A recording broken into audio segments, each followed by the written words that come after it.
Здравейте, казвам се Диана и това видео беше изцяло генерирано с помощта на изкуствения интелект. Чат-ботовете са изминали дълъг път, от отговаряне на прости въпроси до превръщане в интелигентни дигитални асистенти, които учат, адаптират се и дори предсказват какво ще е следващото, от което клиентът ви се нуждае. Забравете за твърдите скриптове. Съвременните ботове разбират тон, контекст и дори сарказъм.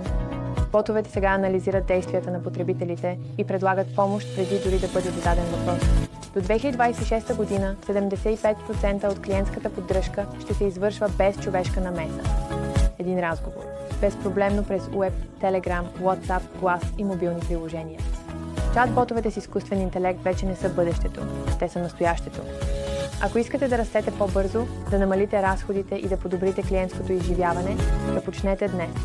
С Crowdy вашият бизнес говори езика на бъдещето.